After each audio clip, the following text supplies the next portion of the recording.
C'était au tout début, quand on entendait mon accent, on dit « Ah, vous venez de Roumanie, alors vous êtes Rome ». Je trouve que c'est vraiment quelque chose qui peut casser les personnes, qui peut casser les potentiels.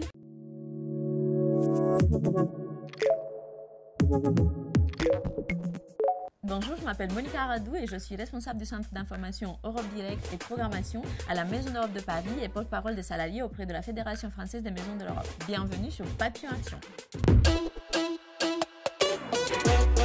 J'ai un parcours assez classique de relations internationales et études européennes qui m'ont amené aujourd'hui vers le travail sur les questions européennes. La Maison d'Europe de Paris est une association loi 1901 qui a comme objectif premier d'informer les franciliens, mais aussi les Français de manière plus générale sur les questions européennes. Le but étant ne pas de donner un point de vue spécifique sur l'Union européenne, mais de transmettre ce qui existe, ce qui se fait, afin de pouvoir prendre les meilleures décisions par soi-même avec toute l'information nécessaire en amont. On accueille les citoyens qui souhaitent poser leurs questions. On organise aussi des conférences grand public, des activités pédagogiques. On participe à des projets européens avec des partenaires des autres pays membres de l'Union européenne. On est sur des forums, on est à des rencontres. Donc le but est vraiment d'informer le public qui vient à notre rencontre. Mon engagement est lié à l'Union européenne parce que pour moi, l'Europe signifie la diversité, signifie la rencontre de l'autre, la rencontre des cultures, signifie cette devise unie dans la diversité où dans le respect de l'autre, on essaie de trouver le compromis. J'étais encore en Roumanie à l'époque et on était dans la phase de négociation de l'intégration de la Roumanie dans l'Union européenne. Pour nous, ça signifiait vraiment aller vers quelque chose d'évolutif, on va dire, pour notre pays et donc aussi pour les citoyens ou pour les êtres humains. C'était peut-être aussi les études où j'ai rencontré mes professeurs qui étaient des négociateurs à l'époque pour l'intégration de l'Union européenne et ça a été pour moi une révélation, une envie d'aller plus loin et je suis arrivée donc en France pour ma licence 3 et depuis c'était le grand amour pour la France et aussi pour l'Europe.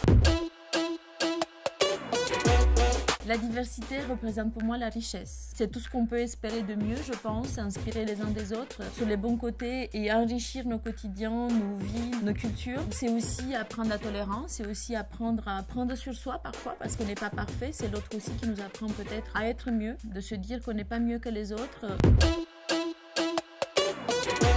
Par la diversité des activités qu'on propose pour des publics divers aussi. C'est aussi divers parce qu'on est 50 centres en France et 432 en Europe. Et donc toute cette diversité fait qu'il faut travailler avec les autres indépendamment d'où ils viennent, qu'est-ce qu'ils font, quel est leur métier, quel est l'objectif de l'association.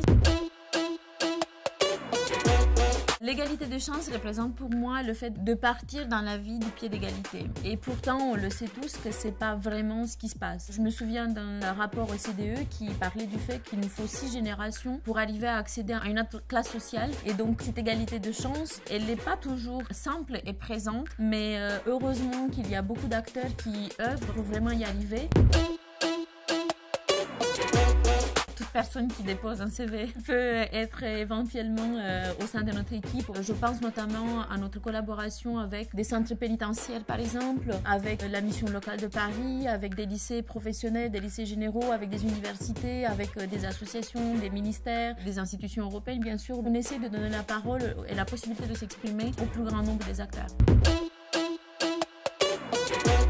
Le fait de voir la discrimination sur la différence culturelle, que ce soit pour la couleur de peau, pour la religion, orientation sexuelle ou quoi que ce soit, l'accent, et là je parle de mon cas personnel, c'était au tout début quand on entendait mon accent, on dit « Ah, vous venez de Roumanie, alors vous êtes Rome ». Je trouve que c'est vraiment quelque chose qui peut casser les personnes, qui peut casser les potentiels, cette possibilité qu'on a tous de s'épanouir et de donner le mieux de nous.